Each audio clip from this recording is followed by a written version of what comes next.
और दोस्तों, आप सभी का इस चैनल पे बहुत बहुत स्वागत है। तो आज की कहानी बहुत ही डरावनी है, तो ईयरफोन लगाकर आप बैठ जाइए और इस कहानी को बहुत ध्यान से सुनिएगा। रुचि एक कॉलेज की छात्रा थी जो हाल ही में दिल्ली में एक पुराने किराए के मकान में शिफ्ट हुई थी। मकान काफ़ी बड़ा था लेकिन बहुत समय से खाली पड़ा था। मकान मालिक ने कहा, सावधानी से रहना, कुछ चीज़ें पुरानी हैं, संभाल कर रखना। घर में घुसते ही रुचि को एक पुरानी लकड़ी की अलमारी दिखी और उसी के ऊपर रखा था एक भारी भरकम अजीब सा आईना। गोल फ्रेम, काले रंग की बेल बूटियाँ से सजाया हुआ। आईने पर धूल जमी थी, लेकिन जब उसे साफ किया तो चमक एकदम चौंधी आने वाली थी। पर उसमें कुछ अजीब था। रुचि ने देखा कि उसकी परछाई कुछ देर तक वहीं खड़ी रही, जबकि वो खुद हट चुकी थी। शायद थकान है, उसने खुद को समझाया और दिन भर की थकान के बाद सोने चली गई। रात के 2 बजे रुचि की नींद खुल गई। कमरे में ठंडी हवा चल रही थी, जबकि खिड़कियां बंद थी। वह उठकर पानी पीने लगी, तभी उसकी नज़र आईने पर पड़ी। आईने में कुछ था।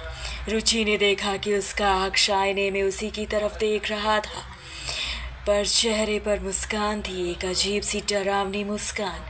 सबसे डरावनी बात यह थी कि रुचि खुद मुस्कुरा नहीं रही थी। ये तो गलत है, उसने बुदबुदाया। उसने आंखें मल ली और दोबारा देखा। अब सब कुछ सामान्य था, पर वो रात उसे इसने सोने नहीं दिया। अगले कुछ दिनों में अजीब घटनाएं शुरू हो गई। आईने में उसका अक्ष और अजीब अजीब इशारे करने लगा। कभी आंख मारना, कभी मुंह चिढ़ाना, कभी सिर झटकना, जैसे कुछ कहना हो। रुचि ने आईने के सामने रिकॉर्डिंग करने की कोशिश की, लेकिन वीडियो में कुछ नहीं आया। उसने मकान मालिक से बात की। वो कुछ पल चुप रहा, फिर बोला, वो आईना मत देखो।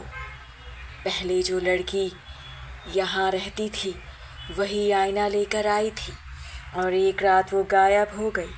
कमरे में खून के धब्बे मिले थे, पर उसकी लाश कभी नहीं मिली। रुचि का दिल बैठ गया। उसने आईने फेंकने की सोची, लेकिन जैसे ही उसने उसे उठाया, आईने में उसका अक्स चीख पड़ा, मुझे मत छोड़ो, मैं तो बाहर आना चाहता हूँ। रुचि डर के मारे चीख पड़ी। आईना ज़मीन पर गिर पड़ा, पर टूटा नहीं। उस रात आईने में से किसी की सांस लेने की आवाज़ें आने लगी। रुचि ने देखा, आईने में उसका अक्ष अब उसकी तरह नहीं लग रहा था। आंखें काली हो चुकी थीं, चेहरा गहराई में डूबा था, और मुस्कान वही खौफनाक। अगले दिन रुचि ने घर छोड़ने का फैसला किया, पर दरवाज़ा नहीं खुला। मोबाइल नेटवर्क चला गया, खिड़कियां अपने आप बंद हो गई। वह अकेली थी। रात को आईने में उसका अक्स सामने आकर बोला, तू बाहर हो चुकी है, अब मेरी बारी है। और फिर अचानक से आईना चमका और रुचि ने खुद को आईने के भीतर पाया। अब रुचि आईने के अंदर थी। वहाँ कोई आवाज़ नहीं थी, पर हर जगह परछाइयाँ थी। कमरे वही थे, पर सब कुछ धुंधला और बेरंग था, और आईने के बाहर वही दूसरी रुचि घूम रही थी। उसकी ज़िंदगी जी रही थी, उसके दोस्तों से बात कर रही थी, कॉलेज जा रही थी, और हर रात खून से सना आईना साफ करती थी। आईने के भीतर से रुचि चिल्लाती रही, लेकिन बाहर किसी ने नहीं सुना। एक दिन उसके दोस्त राजीव उसे मिलने आया। उसने आईने की तरफ देखा तो कुछ महसूस किया। अचानक रुचि की आंखों से आंसू आ गया। राजीव को उसकी परछाई कुछ अजीब सी लगी और आईने को कुछ ध्यान से देखा। आईने में असली रुचि मदद की भीख मांग रही थी। राजीव समझ गया कि कुछ गलत है। उसने एक तांत्रिक से संपर्क किया। तांत्रिक ने कहा, यह आत्मा नहीं, एक परछाई है जो खुद को असली समझने लगी है। यह आईना एक गेटवे है, एक दरवाज़ा उस दुनिया का जो हमें दिखती नहीं पर होती है। तांत्रिक ने अनुष्ठान शुरू किया, लेकिन आईने वाली रुचि ने चीख कर हमला कर दिया। कमरे में चीज़ें हिलने लगी, दीवारों से खून बहने लगा। आईने की दूसरी रुचि अब शैतान बन चुकी थी। उसके नाखून लंबे थे, चेहरे दरारें थीं, आंखें अंधेरे से भरी थीं। तांत्रिक ने अंतिम मंत्र पढ़ा और आईना तोड़ दिया। आईना टूटा, एक चीख पूरे घर में गूंजी और सब कुछ शांत हो गया। पर रुचि अब भी लापता थी। राजीव को कमरे की दीवार पर एक संदेश लिखा मिला खून से। आईना टूट गया पर दरवाज़ा नहीं।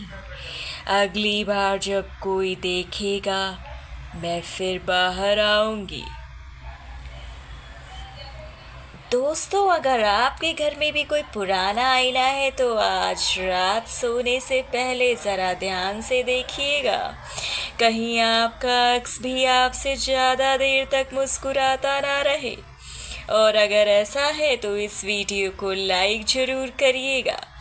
अगली बार शायद आप आईने के पीछे हो। तो दोस्तों, चैनल पर नए हो तो प्लीज़ चैनल को सब्सक्राइब करिए और वीडियो पसंद आएगी तो लाइक शेयर ज़रूर करिएगा, क्योंकि मैं इसी तरह की डरावनी कहानियाँ लेकर आती हूँ। तो फिर जल्दी मिलते हैं नई अगली कहानी के साथ। तब तक के लिए नमस्कार।